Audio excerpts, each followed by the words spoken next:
Good afternoon. Welcome to today's TASA webinar, Critical Issues in School Bus Passenger Safety. For more than 20 million youngsters, each day begins and ends with a trip on a bus. The greatest risk to student bus passengers occur not only while riding, but also while approaching and exiting the school bus. The purpose of this program is to provide an overview of school bus passenger safety. During the webinar, the presenter will discuss the following: designing, loading, and unloading areas, bus stop and off-site safety, bus occupant safety, passenger management, federal safety standards, and driver selection and training. The presenter for today's program is Dr. Carl Berkowitz. Dr. Berkowitz has 48 years of transportation and traffic engineering experience. He has served as a litigation consultant and held various positions in industry, government, and higher education, with extensive experience in planning, design, safety, security, construction, maintenance, operations, and management. He holds a BCE in civil engineering and an MBA in industrial management from the City College of New York, and an MS in transportation planning and a PhD in transportation planning and engineering from Polytechnic University, NYU Poly. In addition to his work involving pedestrians and virtually every form of transportation and its safety, including aviation and maritime, Dr. Berkowitz has written numerous reports and articles for major publications, chaired task forces, appeared on national television and radio, and made numerous scholarly presentations worldwide. He holds membership in many transportation professional associations. Dr. Berkowitz's areas of expertise include accident studies, slips, trips, and falls, pedestrian accidents, perception reaction capabilities, subway and commuter rail accidents, speed and distance analysis, and railroad grade crossings. We will take 2 question and answer breaks during today's program. If you have a question, please use our chat or Q&A features found on the right-hand side of the screen to submit your question to the presenter. We encourage all attendees to submit questions throughout the presentation. Dr. Berkowitz has asked especially, if you have a question, he will take a break in the presentation to answer your question as soon as it comes in. Tomorrow morning, I'll send out an email with a link to the archived recording of this webinar. We do ask that you take time to fill out the survey that will appear on your screen after the webinar is over. I'm now going to turn the program over to our distinguished presenter, Dr. Carl Berkowitz. Matt. Dr. Berkowitz, the program is all yours. Thank you very much, Matt. I'm looking forward to this presentation. As Matt mentioned, the subjects we're going to cover are a little slightly different from the way he presented it. It's just in a slightly different order. And in addition to what he mentioned, we're also going to talk a little bit about bus design. Interestingly enough, the first school bus started operation in 1827 in England and northeast of London. And as you can see, it was a horse-drawn bus, and it carried 25 children. The primary responsibility of transportation rests with the school boards, and their responsibility is to carry the students in a safe, convenient, efficient, reliable manner. And the physical safety of their students is vital. And as was mentioned already by Matt, that the safety applies to the access, the boarding, the riding, and the exiting from the bus. School bus operations in the United States are either contracted, leased, purchased, or purchased by the school district. Approximately 40% of all school districts use contractors to handle transportation. The National Academy of Science, in a recent study, has determined that the school bus is the safest form of transportation for getting children to and from school. Just some of the statistics. There are 480,000 school buses in the United States. They serve 26 million children. There are 10 billion passenger trips per year, and the buses travel in total 4.3 billion miles per year, which probably would get us out of our solar system and probably to the next solar system. The National Academy of Science in their study found that 800 school-age children died each year, not from the school buses, but from walking, bicycling, riding with their parents by car or with a neighbor to and from school. And the number of deaths attributed to school buses is approximately 6 per year. There are 4 types of school buses that are used in the United States. The Type A is a very small bus. Type B is slightly larger. Type C, you've all seen, it's the traditional school bus. And the way to differentiate between the Type C and the Type D, the Type D is more like a transit bus, is the wheel of the Type D is after if you're looking down the bus, it's after the doors, where on the traditional school bus, the wheels are after the doors towards the front of the bus. And below you have the statistics which determines whether a bus is a Type A, Type B, Type C, or Type D. There are a number of key bus safety features, and this quickly summarizes those safety features, which I'm sure you're all familiar with. The question that comes to mind is the National Academy of Science said that the school bus is the safest form of transportation, and that no other mode really meets that criteria. And this has been reiterated by the National Highway Safety Administration. Even though the school bus is the safest way, accidents do occur, as you have seen from the various pictures that are appended to the various slides. The school board has many responsibilities, and one of them is ensuring that the traveling of the student or the child is done in a safe walking manner. And they should develop a safe walking plan, which includes signs, traffic signals, crosswalks, including adult crossing guards. This should all be in place.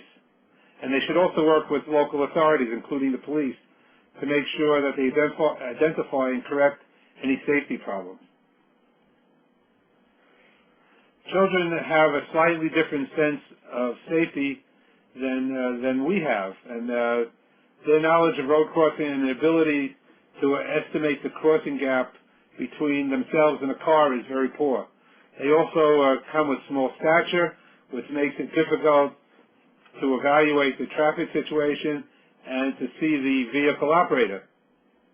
They also have difficulty in concentrating and distributing their attention to the traffic situation at hand.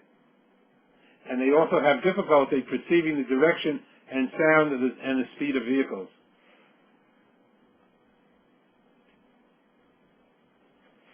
Some of the student human factor issues are their distraction and inattention. Students are easily distracted and easily lose their attention. There are some treatments that have been developed to get their attention and to help them avoid distraction. That's things such as acoustical warning systems and channelization to control their path. Another issue is the sight distance. Enable the student to better see and have visibility, and that can be accomplished by retroreflective materials, both in the transportation system and also for the student themselves. The students also should be aware of crossings, and they should be directed to a proper crossing. And they also should be trained and educated to understand potential hazards. And one way of helping the students in this area is by providing a lot of redundancy in terms of signs, stop lines, tactile markings, pavement borders, etc. Some of the things that can be built into a system to make the children safe is having walkways and sidewalks and crossings. And the width of the roadways also plays an important part.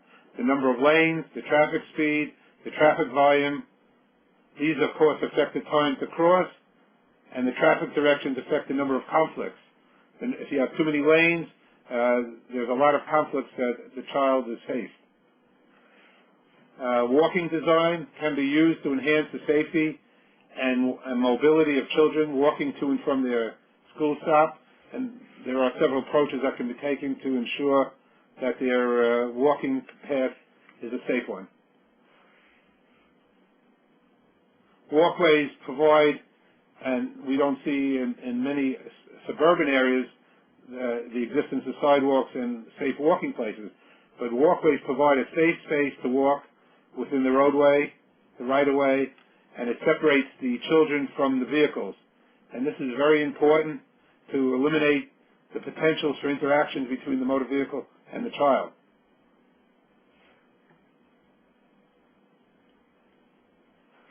Lighting is also important and sometimes overlooked. By the way, the items that I'm discussing are not standards but are best practices. What I'm trying to present today are primarily best practices, and this includes the lighting. Good quality and placement of lighting can enhance the environment as well as increase the safety of the children, and enables the child to see the vehicle and the vehicle to better see the child. Without sufficient overhead lighting, it sometimes becomes difficult for the vehicle operator to make a proper decision to stop in time to avoid a student. And this is especially important at night when you have nighttime crossing areas. Some of the things that best practices that should be taken into consideration and having a safe student crossing include these items, such things as awareness, clarity, visibility, having a continuous walking path, having crossings at appropriate intervals. The child should not have to wait too long to make a crossing to get to the bus stop. The physical treatment of the area where the child is walking, security, accessibility, the durability of the materials that are used, how compatible is the materials and the safety approach that is used to the existing conditions in the area, how smooth is the pavements in the walking areas, how wide are the walking areas, the crossings, and what kind of surface treatments are applied.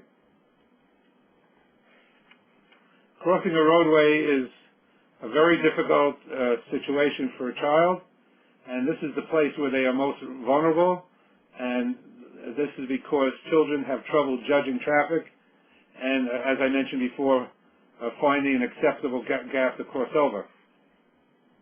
Its job number one is to ensure that children can cross roadways safely and conveniently to access the bus stop. This is essential. In most cases, children need to cross roadways in order to access their bus stops. Most children are not lucky enough to have a bus stop right in front of their house.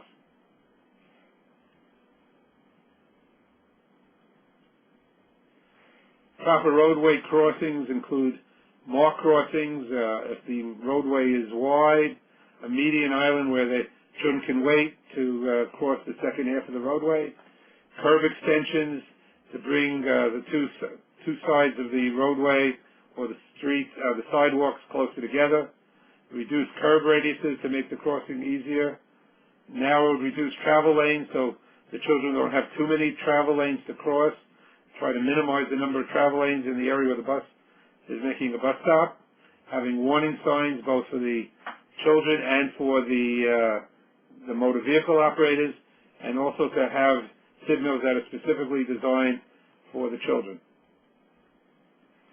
One thing to keep in mind is younger children walk at a slower pace than older children because of their size, and young ladies walk approximately at the same speed as the young men. And you can see the difference between the running speed and the walking speed of the children based upon age from 5 to 12. This is useful information. One of the things that has been found from surveys and studies that children can do their job of walking to the bus stop by becoming very familiar with the pathway, and that the pathway is familiar to them in terms of the standards that are used, that the students know what to expect and in what form to expect it, and that they're easily able to identify information, and they are less likely, and if they're not familiar with the pathway, they are less likely to understand the cues unless they follow the standards, the best practices for pathways.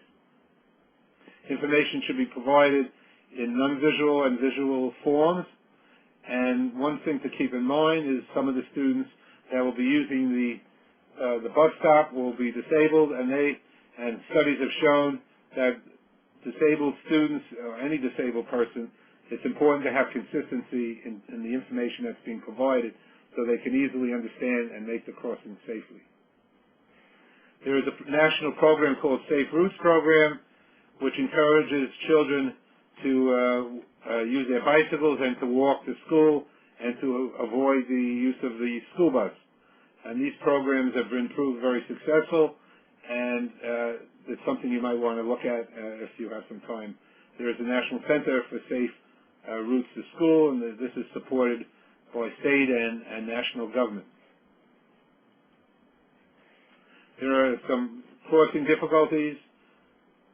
That sometimes there aren't a formal crossing, and then the child has to determine where it is safe to cross the street. And now we're asking young children to make very, very difficult decisions. They have to ensure that they're seeing what's happening and transpiring.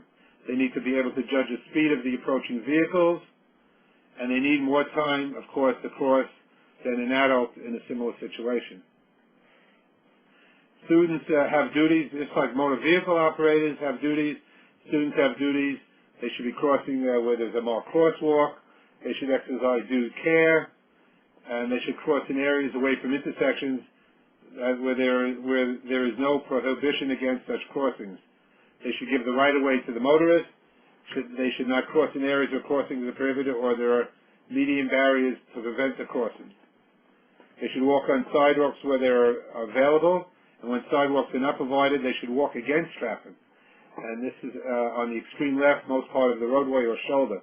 I see from where I live out on Long Island that adults are always walking with traffic and bicycling against traffic. And the motor vehicle law is very clear in all states, is that pedestrians should walk against traffic and bicyclists, for their safety, should bike with traffic. The AAA has some recommendations that streets with no sidewalks, that we should teach the children to walk at the edge of the roadway facing traffic on streets without the sidewalks, of course. And crossing the street, they should be shown where to look and how to cross the street when no walk signs or signals are present. These are very important, and the AAA, as a matter of fact, offers courses and programs and brochures and materials to promote these concepts. One thing that is very useful, and that's to ask the parents to get involved in walking safety. And here's a list of questions that the parents should ask themselves, and these are some of the things that they should consider. And this is a very useful chart and helps in parents determining whether or not where their children are going to be picked up by the school bus is a safe place for their child. The goal of having a safe system is to have the children avoid interaction with vehicles. And the drivers need, of course, for a vehicle to avoid interaction with a child, they need to have time to react to the presence of the child. The time the driver of the motor vehicle needs to respond to avoid an interaction can be divided into 4 steps. The time it takes to recognize the child, understanding the situation, decide what action to take, and to take the necessary action. And this process can take anywhere from 0.6 seconds to a standard that's set by the American Association of State Highway Officials, where they allow for 2.5 seconds for this process. That is not a lot of time when you consider you're dealing with small children. The students also have a perception and reaction time, and they need to detect information and identification of what's happening. They then need to make a decision, and then they need to react based upon the decision that they made to avoid interaction with the motor vehicle. This process can take about a second. So there isn't much time to do these kinds of actions, and time is of the essence. This is a sort of a simplified breakdown of the vehicle-student interactions. Driver approaches an area where a student is intended to cross. The student runs onto the roadway from a sidewalk because the student is running in front of a parked bus or a parked vehicle. The child is blocked from the driver's view. The child continues to run if it's beyond the bus, runs out into the roadway. Traffic is coming. There's very little time. A driver that's coming along has fractions of a second to make a decision, and if they do not have enough time to make the decision, the student makes contact with the vehicle. The two parts of this interaction can take approximately 1 second each, and in many cases, the second 1 second may not be enough time to prevent a student and vehicle interaction. One of the ways that school districts manage crossings and care for the students is through adult school crossing guards. They help the children cross. They help the children develop skills, and it can lead to parents feeling a lot safer about their children going to school because there are so many crossings involved. Not all the crossings are covered by crossing guards. Generally, they're assigned to areas around the school and not out in the areas where the school bus is picking up the children from the community areas. Students with disabilities have all the same problems that regular students have, and they're affected by their inability to move as quickly as others, and they need more time to cross the intersection or cross the street, and they benefit from signal information in various formats, including audible, tactile, and visual. They have trouble seeing and being seen by all types of vehicles, and if they are in a wheelchair, that even makes their visibility even more difficult. And if they have low vision, the child has low vision, they may have trouble detecting the oncoming vehicles or communicating visually with the oncoming driver. Important in the safety of students is having a proper bus route, and here is just a sampling of the kinds of best practices that should be applied and the things that should be considered in selecting bus routes. And this is pretty important because bus routes and bus stops need to be carefully selected and need to be properly planned for.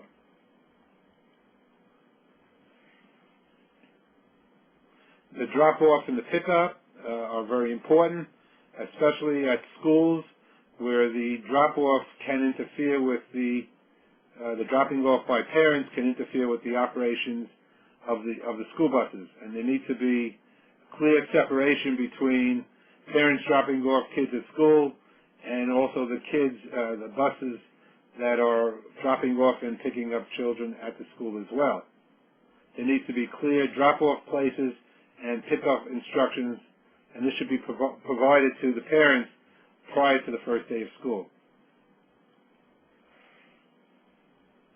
It's important to consider where the location of drop-off to eliminate conflicts between traffic, the school buses, the operations of school buses, and some of the techniques that are used to improve the operations of drop-off are using teachers and parents as volunteers.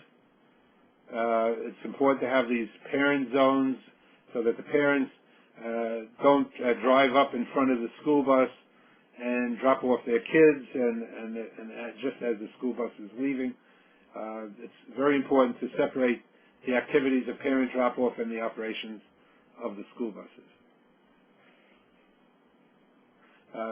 Coming to the bus stop itself, it should be designed in a safe manner, and it should be on an accessible street or roadway, near crosswalks, intersections, sidewalks, and in providing for the students at the bus stops prior to the student using the bus stop. The parents and students should be trained and educated in the rules, regulations, and rights and responsibilities of using the bus stop. And the school district and the bus drivers and Other people responsible for bus stop operations should enforce proper behavior in the use of the bus stop on the part of the children. There is a lot of graphics that are given to parents in preparation for using bus stops, and basically they all have similar presentations. They indicate the areas that children should not be walking in, what are the danger zones, and how they should conduct themselves in the vicinity of a school bus. And this is just a sampling of the types of diagrams that are given out by school districts to the children.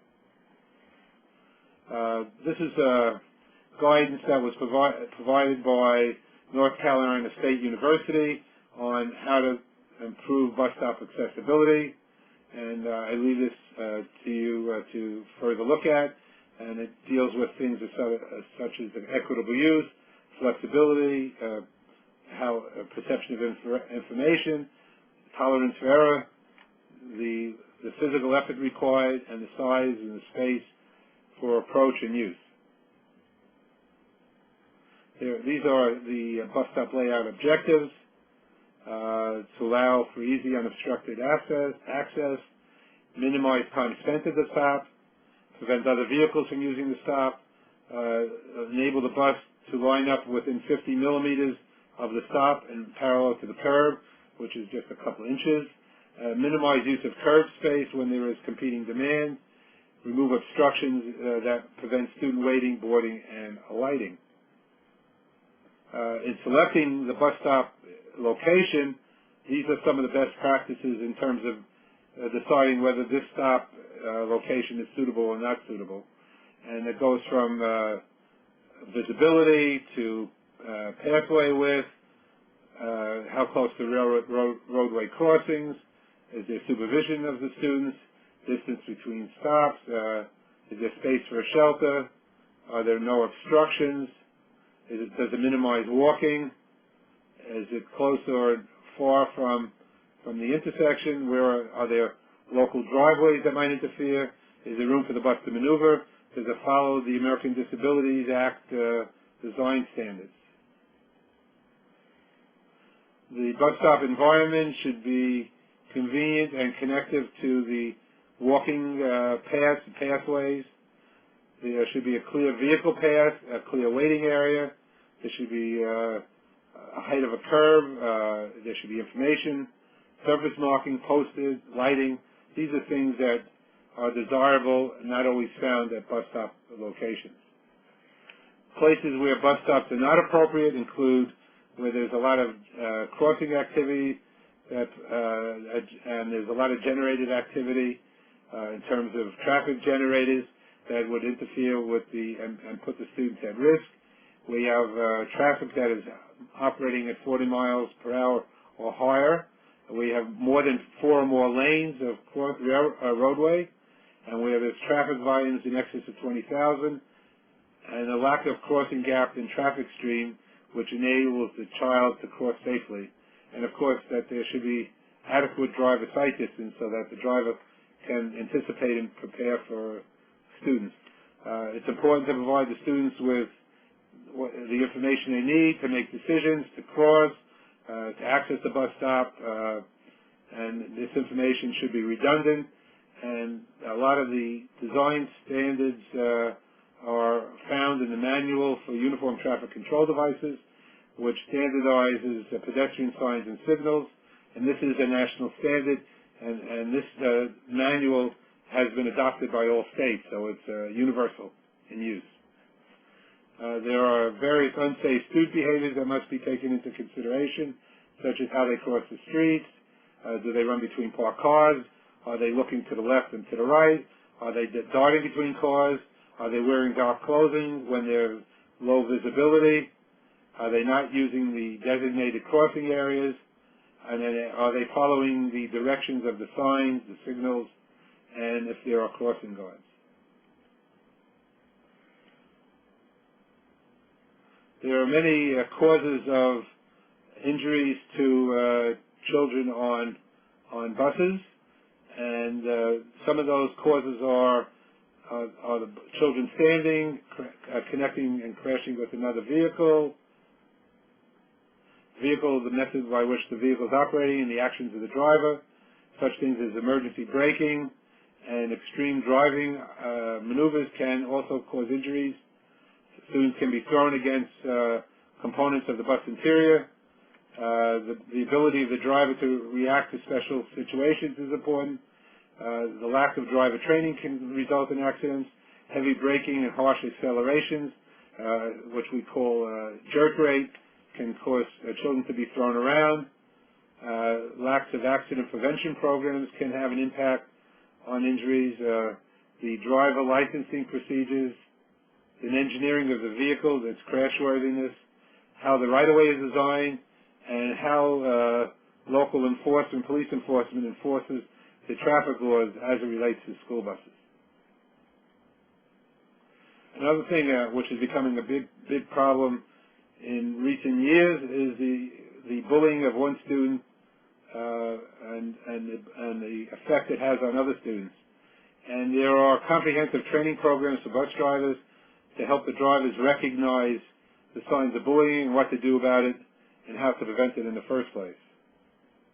I mentioned earlier jerk rate, and this is when there's a change in acceleration, where there's a rapid acceleration or rapid braking, and this can force students and children on the bus that are not properly seated or standing or moving around to be thrown.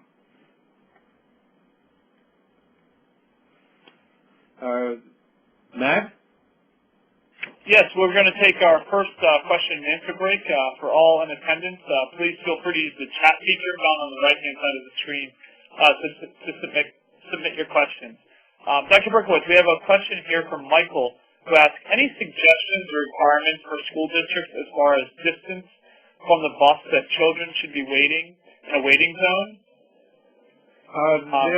These are not, they're suggestions and ideas. I think that everything that we do for a school bus should be the same thing that we do for a transit bus. They should be closely located, they should be conveniently located, and they should be safely located. Why we don't follow the same standards for school buses as we do for transit buses is an interesting question. Okay, thank you. We have another question here. This one comes from Carol, who asks, how would you determine responsibilities for student-related accidents on the local street or at a school or on the bus? How are those responsibilities assigned? Well, it depends on the nature of the accident. There are a lot of potential players, from the school district to the principal to the director of transportation to the police department to the town highway department to the county, which has jurisdiction over the school board, to the state of New York, to the parents, to the children. There are a lot of potential people, depending upon the accident, that could have responsibility, and it really depends upon the nature of the accident, the design of the bus stop, the design of the drop-off point, the signing, the information. You need to have a lot of information to assign responsibility, but there are a lot of responsible people out there that are involved in the planning, design, and operation of a school bus system. Okay, excellent. We have a question here from George, who asks, any regulations which are standard that would dictate where stops are placed in relation to railways? Well, as you know, school buses have to stop before they can cross, and because of the activities that are taking place around a railroad crossing, you don't want to have a school bus stop anywhere close, because the children will be crossing the railroad right away, and you don't want to have that. So you don't want to locate a school bus stop or any kind of bus stop close to a railroad crossing. They should be away from the railroad crossing as far as possible.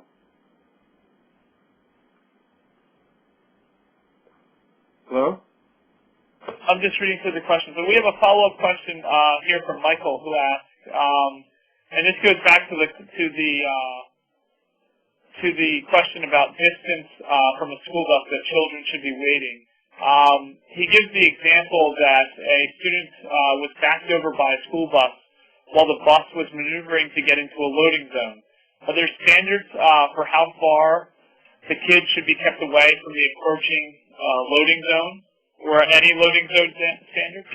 Well, there is a drawing that I showed you earlier, which are distributed by, the danger areas around a school bus.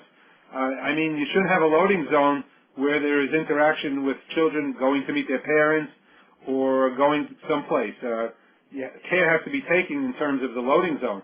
The loading zone may be inappropriate in the first place, and I don't think a bus should back in when there are children around. Okay, excellent. I don't see any other questions in the queue, so let's continue on with the presentation of content, Dr. Berkowitz. Okay, thank you.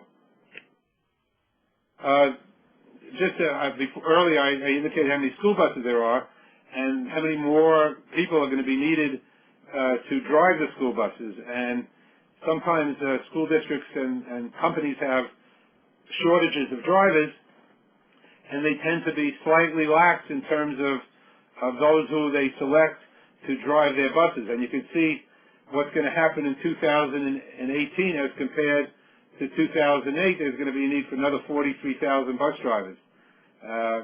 And probably some of the bus drivers that are currently driving buses are inappropriate to be driving the buses in the first place. Some of the things that need to be taken into consideration in terms of bus driver and safety: the driver's focus. Are they observing the right-of-way? Are they anticipating an unexpected event? Are they doing things that are predictable and lawful? And are they tired? In most cases, school bus drivers are part-timers, but in some cases they hold multiple jobs, and at the end of a long day, are they tired? And this could have an impact on safety. And how are they focusing their attention, and what is their expertise in terms of dealing with emergencies?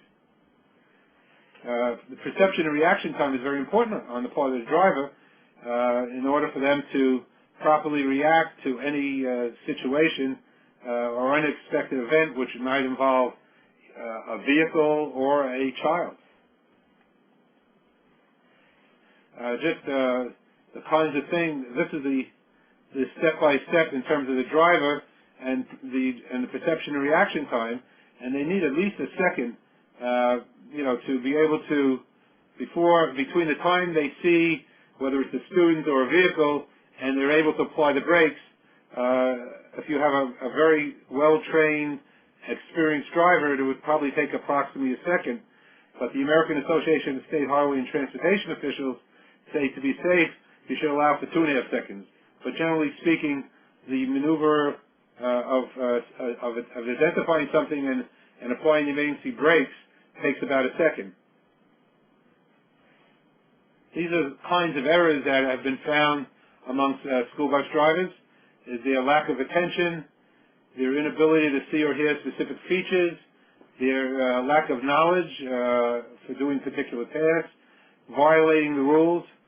Most accidents that occur, no matter what the environment is, generally involve some deliberate breach or undeliberate breach of rules or procedures, or lack of knowledge of the rules and procedures, and sometimes using the wrong procedure in a given situation. And sometimes accidents occur because of an unintended action, a lapse on the part of the driver, an inappropriate mistake, a wrong decision, and just plain old fatigue. Becoming more important in terms of human factors, we're beginning to learn a lot about what we describe as applied attention. How is the bus operator able to apply their attention? How many tasks can they deal with at one time? And how wide a field can the bus operator deploy their attention across the field of vision? This is, I'm not going to get into too much detail on this, but attention control is very important. When you're responsible for children, both on the bus and in the environment, your attention must be directed towards that and not towards any other activity. Some of the things that distract bus drivers have indicated in various surveys. Some of the things that distract them, and others have found distracting to bus drivers, is the behavior, is uncontrolled behavior of the students on the bus, use of, on the part of the bus driver, of a cell phone or other electronics. And it's interesting, a lot of studies have been shown that one of the things, if an accident occurs, one of the things that the parties involved in investigating the accident is to obtain the cell phone records of the operator of the vehicles, whether it's the bus operator or the motor vehicle that may interact with the bus. And sometimes very interesting information is obtained as to the use of these vehicles, of these electronic instruments, such as the cell phone. Also, medical situations can be a distraction also for the bus driver. Some of the studies that have been done have determined that driver perception reaction time in a very worst case scenario can go as much as 4 seconds, but it's generally agreed that 1 second is an acceptable value. And generally speaking, young children, even though we showed higher walking speeds, when considering the walking speed of children, one should consider that they're going to be walking at 3 to 4 feet per second rather than the 4.5 to 5 feet per second. Big human factor issue to minimize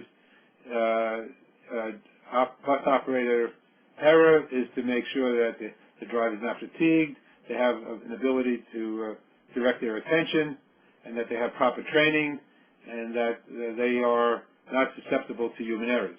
Of course, we want to minimize operator error for safety's sake. Here are some of the drive errors and student injuries that can result.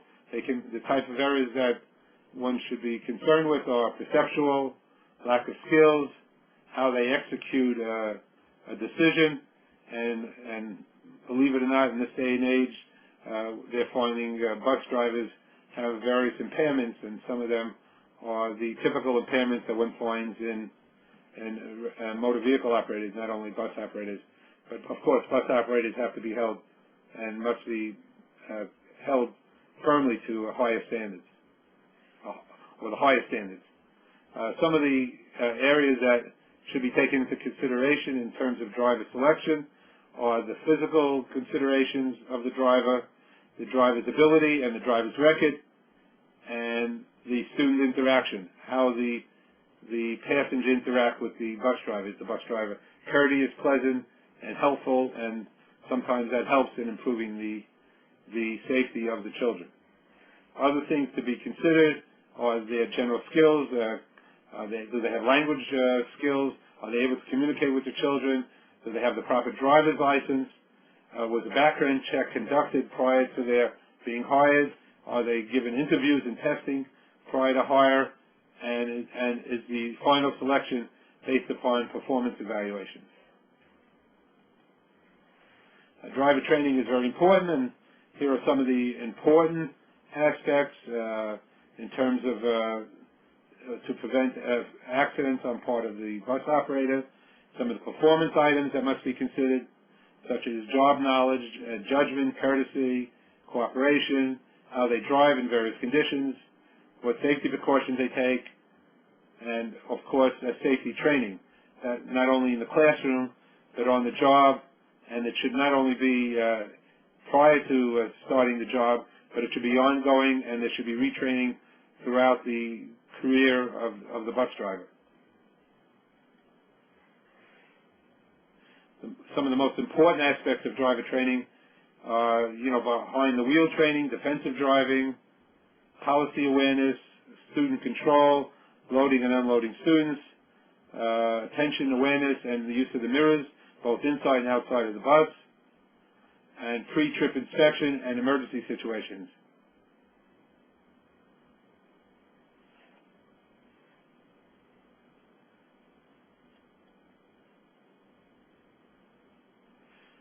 Some additional areas of driver training include student management, communication skills, specific driving skills are related to the specific route and the nature of the students, how to deal with emergency situations, bus security in terms of the outside environment, how to deal with special needs students, and how to get law enforcement involved in terms of the bus driver training.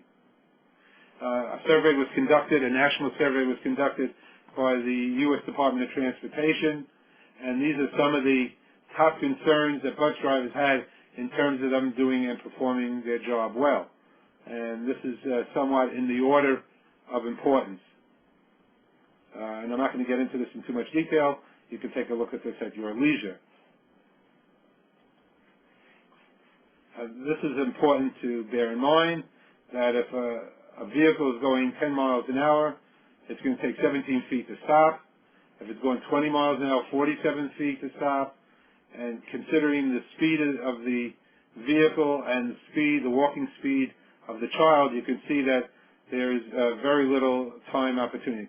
The reaction time in this table, which was developed, I believe it was by the state of New Jersey, selected a reaction time of 3/4 of a second. Of course, if the reaction time is 1 second, then the total distance will be more. If it's 2.5 seconds, it'll be even significantly more. This is just a diagram showing the school bus safety equipment that's required. This is standard, and this is not optional. This is required on every school bus in the United States. One of the problems that have been found on school buses is that children are sometimes slipping and falling on the steps, especially in bad weather or just not paying attention. And this company, Safeguard Technology, has come up with a step cover that really helps prevent slips and falls on the part of children while boarding the school bus. And they use this aggregate material which includes fused alumina. I always found it very strange that school buses do not have seatbelts. And the reason for that is that the National Highway Traffic Safety Administration decided that the best way to protect the children is by compartmentalization, and that is building the seats close together and using the seats to protect the children. And this protection would not require them to buckle up. And the crash protection, of course, is provided by the close placement of the seats and the energy absorption of the seat backs. I don't know if I would want to be slammed into the back of a seat. Seat belts, it's kind of strange, right? If a child is riding a bicycle, they must wear a helmet. When they're riding in their parents' car or guardian's car or a neighbor's car, they must have a seat belt, or a child seat. And there's very strict regulations about how these restraints are to be applied and used. There are some states that require lap belts on school buses, and this is really an individual thing, really based upon the districts. Where in several states they have also passed laws, and I'll show you those states. But there is a national standard for small buses. They are required to have not the 3-point lap belts, seat belts that are required in child seats, but only a lap belt. There's a lot of controversy concerning lap belts. Some of the studies say that children are safe when without the lap belt, and others say that they would be safer with the lap belts. Some of those same studies say that the amount of people injured with the lap belts would be the same as those who would be injured without the lap belts, and that perhaps there would even be more injuries if children use the lap belts. As I mentioned before, the seats are designed for safety, the padding of the seat, the compartmentalization, and it's interesting. That's the National Highway Transportation Safety Administration and other governmental agencies. But when you read the material of the American Academy of Pediatrics, and since 1996, and they seem to know what they're talking about, they want buses to have 3-point safety belts, all buses. Several states, as I mentioned, require seat belts. That includes New York, New Jersey. These are lap belts. Florida. Louisiana requires restraining systems. California requires lap and shoulder belts, both for small and large buses. And there are some examples of those 3-point and shoulder strap systems. There are arguments both ways. These are the arguments that the pro-seatbelt people put forward. If a bus is hit on the side and rolls over, the compartmentalization does not protect the children. The seatbelt will keep the child in the compartment. And seatbelts will reduce the injuries, improve discipline and behavior, and will have carryover value in the long term for when these children become vehicle operators themselves or passengers. They'll remember to always buckle up. And of course, the installation is very nominal. It's not a very expensive situation. And the anti-seatbelt people, some of the same things that were mentioned by the National Safety Administration is that the children may be subject to worse injuries by being seatbelted, and who's going to decide and who's going to ensure that the children are seatbelted in the first place.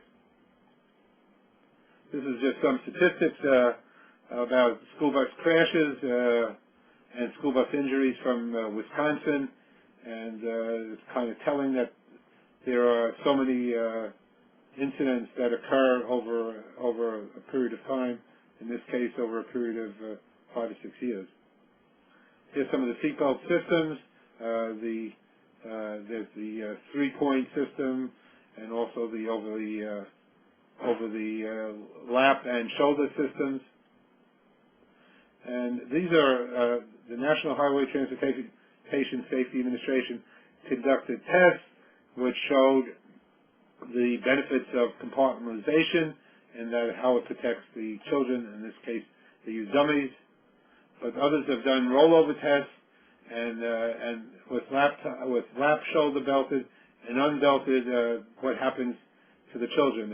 They end up, if they're not lap belted, they end up bouncing all over the place. Volvo conducted rollover tests with dummies, and all Volvo buses use lap and shoulder belts because Volvo believes that seatbelts save lives, unlike the federal government. And this is a simulation of side impact, and you can see the situation where the compartmentalization and unrestrained, and how the dummies get bounced all around. And when you have lap and shoulder, you can see that those dummies are now held to their locations and are not bounced around. There are various warning systems that are used to transmit information. The two types are passive and active. The types of systems include detectable warning. We have edge markings, which direct students to clearly defined crossing points, signage to warn or direct students, passive control, which is static messages, and active control, where you have advanced notice, for example, of the school bus stop and signs indicating that a school bus is stopping at the school bus. I'm going to go quickly through the next couple of slides. Just recently, the Manual of Uniform Traffic Control Devices has instituted a new set of signs for school crossings and school warnings, and they've changed from the yellow to this yellow-green color. And I'm just going to quickly skim through these signs. Matt has indicated that anyone who wants more information on this, he will send them a copy of the PowerPoint presentation, and they can look at these new signs in more detail. Instead of the school bus stop ahead, there's a new type of sign, and the placement of signs based upon speed. There's also this active advance warning, which indicates with flashing lights that there's a school bus loading and unloading zone ahead. Another new sign is a school bus turn ahead. And of course, pavement markings, which I'm sure you've seen, which indicate that this is a school area. And also finding these now being placed in crossings to yield to pedestrians and to remind people that The state laws generally require, almost all the state laws, to stop for pedestrians and to yield for pedestrians.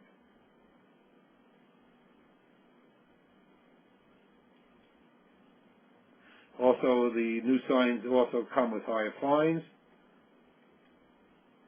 And this is an example of how to, where and how to place these signs. This is just an illustration from that manual of uniform traffic control devices. Warnings of school zone in close proximity. The next series of slides, which I'm going to skip through very quickly, basically is guidance to the bus driver to operate the bus when approaching and stopping at a bus stop, and how to deal with children that have to cross to the other side, and how to depart from the bus stop, and loading and unloading off the travel part of the roadway, and where students, in fact, somebody had asked the question, where should the students be when getting off the bus? And you can see that what's recommended is they take a path far away from the bus. And one of the important things to ensure that all the safety equipment that a lot of money was spent on is properly operating, and this is what a driver should do before driving the bus. They should do a pre-trip inspection, and these are the kinds of things that they should be looking for. There are a lot of new technologies that are out there which provide equipment enhancement to make the buses even safer, and I'm not going to get into this in detail, such as cameras, and GPS tracking, the three-point belt systems, mirrors that are heated for the wintertime, student identification systems so that you know if what students are on the bus and what students got off the bus. That information becomes available to the bus driver. The bus drivers were surveyed again to ask them what equipment and technical issues they consider of concern, and some of their concerns were storage of personal items, the driver's field of view and blind spots, consideration for special needs students, sticking arms and heads out of window on the part of the children, and that the buses are well maintained, that there are restraints for wheelchair children, and that there's a place for the driver to store their materials and items, restraints for special needs students, that there's effective mirrors, and the height of the bumper and the bus foot pedal. A lot of complained about the design of the foot pedal in terms of operating the bus itself. The next couple of slides I'm not going to get into. Generally show the general accident statistics for accidents, and at your leisure you can take a look at these. And these are for recent years and over a period of 10 years. And you can see that there is a level. Some standards that are out there in terms of motor vehicle safety, in terms of buses, deal with the exits and windows, and rollover protection, bus body joint design, seating and crash protection, and fuel system integrity. And of course, we talked about this, and the reference here is FMVSS 222, which deals with compartmentalization. There have been several studies that were done on side impact and the dangers that it presents to children, and that's shown in this information. And of course, the National Academy of Science study, which I mentioned earlier. This is just some summarization of that information. And more details on motor vehicle standard number 222 concerning seat belts and lap belts. There are various standards for identifying a bus, including the color, the letters, the signal arms, the lighting, the mirror placement, the exits, fire extinguishers, etc. There are one to consider in terms of best practices. There are best practices for school districts. What they could do is develop policies and guidelines. They could document those policies and adopt procedures to inform the public about the skills, training, and qualifications of their drivers and other school transportation personnel. The states have best practices They enact legislation that provides for uniform procedures, and they also develop state and school bus operators and the policies in place that need to be implemented on the number of hours per day that a bus driver can operate a school bus. Passengers have best practice requirements as well. They should be seated properly, and of course should be used whenever seat restraints should be used if they're available.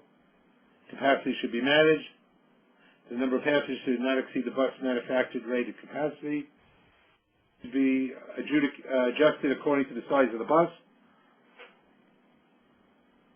And of course, best practice of the bus, access to it should be available. Baggage should be, and items transported should be stored and secured so that the aisles are free. And of course, good maintenance is important for the safety of the children and for the bus driver. Maintenance should be a number one priority. There are some new technologies that are coming on board, such as advanced warning systems, which detect entry into the pathway of the bus. Onboard bus cameras to provide information on the bus and off the bus, and to remote areas which can monitor these cameras to see what's happening both at the bus stops, bus operations, and also on the bus itself. There are numerous sources of information on pupil transportation, and these are the various organizations in the United States that provide information on safe pupil transportation. And I want to thank you. Remember, the most important thing is safety, safety, safety, safety, just like in real estate, location, location. Thank you. Thank you, Dr. Berkowitz. And for those in attendance, we will be sending out the slide deck after the presentation is over. We do have a couple questions that came in, and please, if you're still on the line, please do send your questions in via chat or the Q&A feature found on the right-hand side of the screen. Dr. Berkowitz, we have a question here from Gord who asks, what are the best methods that a school district can use to assess change in road weather conditions covering a wide area? I mean, how to determine the weather conditions? Yes, and any changes that the weather may cause on road conditions. Well, first of all, to get good information on weather, the best place is the U.S. Navy maintains information of the highest quality in terms of weather conditions. If there is bad weather, then somebody needs to get out there, and either it's the school district or the local highway department or somebody has to go out there and travel the route to see that it's safe, and if it's unsafe, to do what is necessary to prepare it and make it safe. Okay, great. We have another question here from Phil who asks, in one of the slides, I believe in the school bus operator requirements or recommendations, the French language was listed as an option. Phil asks, why not Spanish? And it could be Spanish too. Okay. And said in that, it would be good to have a second language, but it's not necessary. Yeah, definitely. And then Phil also asked, what is the litigation situation on no belts in school buses? I mean, in terms of, if there is no seatbelt on a bus, is that a basis for litigation? I believe, and also where the various states are. You listed that some states had enacted legislation that required lap belts and the three-point belts on some buses. What's the state of the nation as far as litigation goes on seat belts and school buses? Well, the medical community has been fighting very hard since the mid-'90s. There are a lot of organizations and parents groups and other groups that are fighting for seat belts. Why they're not being implemented since they're so inexpensive is basically, it's the federal government which is saying that the bus is safe without the seat belts, which I find to be incredible, especially when they require such stringent standards for motor vehicles. And to follow up on that, Phil asked, if someone is hurt and belts are not available and not required, what is the responsibility, or what is the, where does it go back to? Is there any litigation precedent that has been set? Well, if there is limited sovereign immunity in the jurisdiction, they probably will walk away from the situation without a problem, because it's the standard, and they're observing. If the standard is in their area not to have seatbelts and they follow the standard, then they're not in violation of any rule or standard. And if they have limited sovereign immunity, which a lot of school districts have, because they're government entities, then it's not a contestable situation. Okay, excellent. I don't see any other questions in the queue, so we're going to wrap up this afternoon's program. Hold on, we have one question here from George who asks, is there an industry standard or resource for use by school districts in establishing school bus routes and or stop locations? There are no standards, but what I try to present is best practices, which are guidance. And the various charts that I presented can provide a very good guidance in terms of school bus routes and school bus locations.